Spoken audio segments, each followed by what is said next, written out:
নমস্কার বন্ধুরা, কেমন আছেন সবাই? রুনুদির প্যাশন চ্যানেলে আপনাদের সবাইকে স্বাগত জানাই। আজ আমি পনিরের একটা দুর্দান্ত রেসিপি নিয়ে আপনাদের সামনে হাজির হয়েছি। এই রেসিপিটা কিন্তু সম্পূর্ণভাবে নিরামিষ।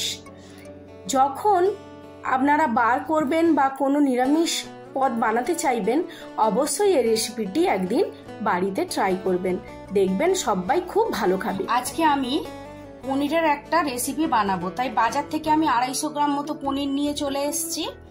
আর এক টুকরো আদা নিয়ে নিয়েছি, দুটো চেরা কাঁচা লঙ্কা আর একটা ক্যাপসিকাম এনেছি, আর দুখানা আমি গাজর নিয়ে নিয়েছি। এই রান্নাটা সম্পূর্ণ নিরামিষ রান্না হবে। যেদিন নিরামিষ আপনারা খাবেন সেই দিন এই রান্নাটা করবেন। এটা কিন্তু একটু মিষ্টি মিষ্টি রান্না, অপূর্ব টেস্ট লাগবে এই রান্নাটার। আর আমি নিয়ে নিয়েছি চারমগজ, কাজু কিশমিশ, চারমগজ, কাজু, কিশমিশ আর পোস্ত বাটাও অনেকে দেয়, কিন্তু আমি এখানে এই রান্নাটায় পোস্ত বাটা দেব না। তো আর লাগবে স্বাদ মতো লবণ, চিনি। এই রান্নাটায় কিন্তু লবণ, চিনি ছাড়া হলুদ এগুলো কিছু লাগবে না। তো চলুন পুরো রান্নাটাই আপনারা দেখুন কিভাবে আমি করছি। আপনারা অবশ্যই বাড়িতে এটা ট্রাই করবেন, দেখবেন বাচ্চা থেকে বড়রা সবাই খুব ভালো খাবে। আর নিরামিষ দিনে ভাববেন যে কি রান্না করব, তো পনিরের যদি এরকম একটা আইটেম রান্না করেন সবাই চেটে পুটে খাবে, আমি কথা দিচ্ছি। নিশ্চয়ই আপনারা সবাই এই রান্নাটা জানেন, তবুও একবার আমি এটা করছি, তো এটা দেখবেন। তো সবার আগে দেখে নিন ক্যাপসিকামটাকে কিভাবে কাটবো।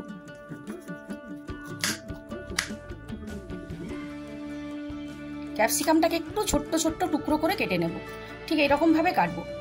সাইজটা কিন্তু এরকম ভাবেই হবে। আর এই জিনিসটা আগে একটু বাদ দিয়ে নেব, এই যে জিনিসটা দেখছেন এটা বাদ দিয়ে নেব।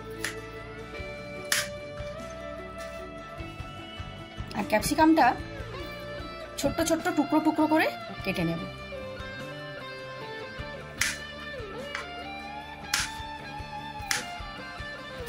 আর এই রান্নাটা কিন্তু পুরো সাদা তেলে হবে। ক্যাপসিকামটা কিন্তু ঠিক এরকম টুকরো করে কেটে নেব। তো সব কটা ক্যাপসিকাম আমি এখন কেটে নিচ্ছি ঠিক এরকম সাইজ করে।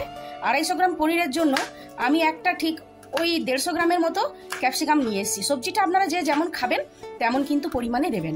আর গাজরটাকেও আমি টুকরো টুকরো করে নেব।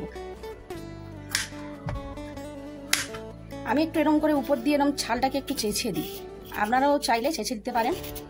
আবার যদি অনেকে ছাল সহ খেতে ভালোবাসেন তারা আবার কিন্তু ছাল সহ করে। তো দুটো গাজরই আমি সুন্দর করে ছাল ছাড়িয়ে ধুয়ে নিয়েছি। এবার গাজরগুলোকে আমি এবার এইভাবে কেটে নেব, এরকম করে এরকম চাকা চাকা করে কেটে নেব। একটু পাতলা পাতলা সাইজ করে কাটবেন। এবার পনিরটাকেও আমি টুকরো টুকরো করে কেটে নেব। পনিরটাকেও আমি টুকরো টুকরো করে কেটে নেব। পনিরটাকে ঠিক এরকম সাইজ করে কেটে নেব। পনিরটা ভাজবো তার আগে আমি একটা মশলা রেডি করে নেব। মিক্সিতে আমি আদাটাকে এরকম ছোট্ট ছোট্ট টুকরো টুকরো করে কেটে নিয়েছি। সমস্ত মশলা আমি একসঙ্গে করে নেব। চারমগজ আর কাজু, কিশমিশ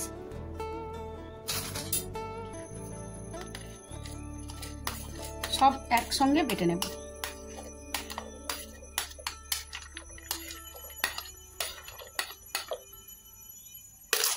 সামান্য একটু জল দেব,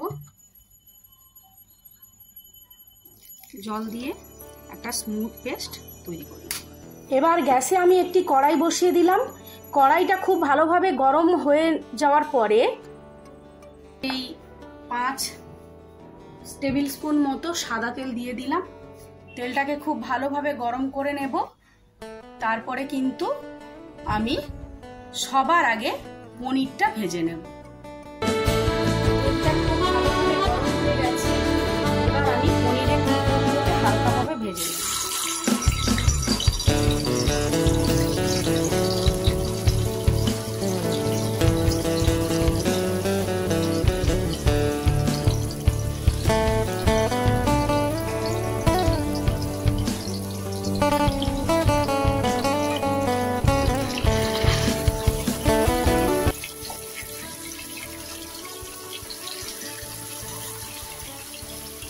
হালকা লাল লাল করে পনিরের টুকরোগুলোকে কিন্তু ভেজে নেব।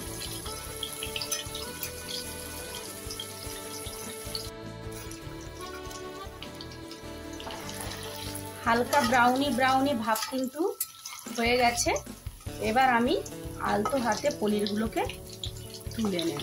একটা পাত্রে পনিরগুলোকে একটু তেল থেকে তেল ঝাড়িয়ে ওই একই তেলের মধ্যেই আমি ক্যাপসিকাম আর গাজরটাও দিয়ে দেব।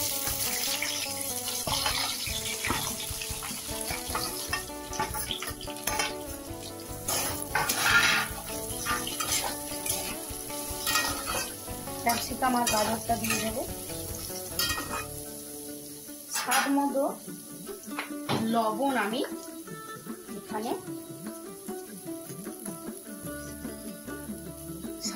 লবণ আমি এখানে দিয়ে দেব। আবারও খুব ভালোভাবে নাড়াচাড়া করে এটাকে খানিকটা সেদ্ধ হওয়ার জন্য আমি রেখে দেব।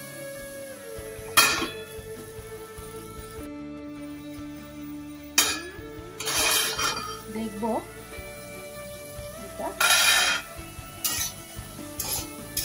কিন্তু খুব বেশি ভাজা হবে না, হালকা সেদ্ধ হবে এবং হালকা ফ্রাই হবে, সেই পর্যায়ে তুলে নিতে হবে।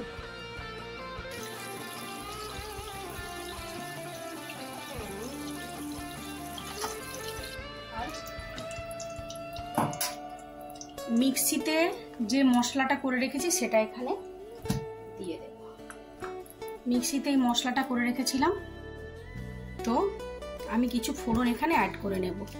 একটা শুকনো লঙ্কা আর একটা তেজপাতা, গোটা গরম মশলা। একটু ফ্লেভার আসার জন্য নাড়াচাড়া করে নেব।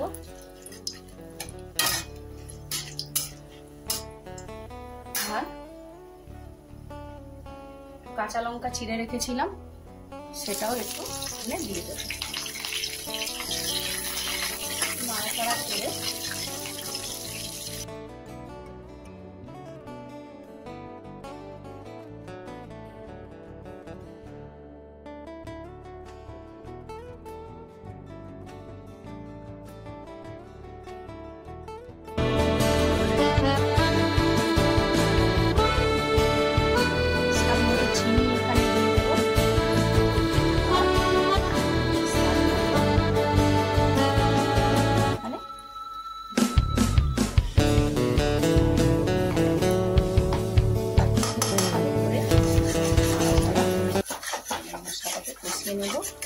লো ফ্লেমে 5 থেকে 7 মিনিটের মধ্যে।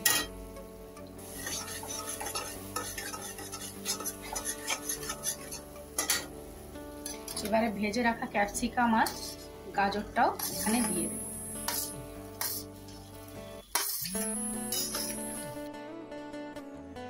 আর হালকা ভেজে রাখা পনিরটাও এখানে মিক্সড করে দেব। তারপর সমস্ত উপকরণ একসঙ্গে মিশিয়ে নাড়াচাড়া করতে থাকবো। এই রান্নাটাতে কিন্তু হলুদ ব্যবহার করবেন না, তাহলে কিন্তু এই রান্নাটার টেস্ট নষ্ট হয়ে যাবে। এবার কষানো হয়ে গেছে, সুন্দর তেলও ছেড়ে দিয়েছে। এবার ধুয়ে রাখা জলটা এখানে অ্যাড করে দেব।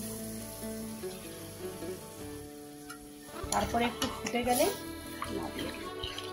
হয়ে গেল তৈরি পনির ক্যাপসিকামের এইরকম জুসি জুসি পর্যায়ে। দেখো জুসটা একদম টেনে নিয়েছে। এই পর্যায়ে গ্যাসটাকে বন্ধ করে দেব। তার আগে আরও চেরা পাকা লঙ্কা, কাঁচা লঙ্কা আমি আরও দিয়ে দেব। এখানে এই কাঁচা লঙ্কাটা আমি কিন্তু ব্যবহার করলাম সামান্য একটু ফ্লেভার আসার জন্য। এই রান্নাটা কিন্তু সম্পূর্ণ নিরামিষ এবং মিষ্টি মিষ্টি রান্না। এখানে খুব বেশি ঝাল দেওয়ার প্রয়োজন হয় না, কিন্তু একটু সামান্য ফ্লেভার আসার জন্য আপনারা এখানে কাঁচা লঙ্কা ব্যবহার করতে পারেন। তাই আমি একটু কাঁচা লঙ্কা এখানে ব্যবহার করে নিয়েছি। আজকের মতো তবে আমি বিদায় নেব। পরবর্তী রেসিপি নিয়ে আমি খুব শিগগির আপনাদের সামনে হাজির হব। ততক্ষণে আপনারা সবাই সুস্থ থাকবেন, ভালো থাকবেন এবং সাবধানে থাকবেন। আর যদি আমার ভিডিওটা ভালো লাগে তাহলে একটি লাইক দেবেন। আর যদি আমার চ্যানেলে নতুন বন্ধু হয়ে থাকেন তাহলে প্লিজ প্লিজ প্লিজ বন্ধু আমার চ্যানেলটি সাবস্ক্রাইব করবেন। টাটা, বাই বাই সবাইকে। আবার একটি নতুন রেসিপি নিয়ে খুব শিগগির হাজির হব।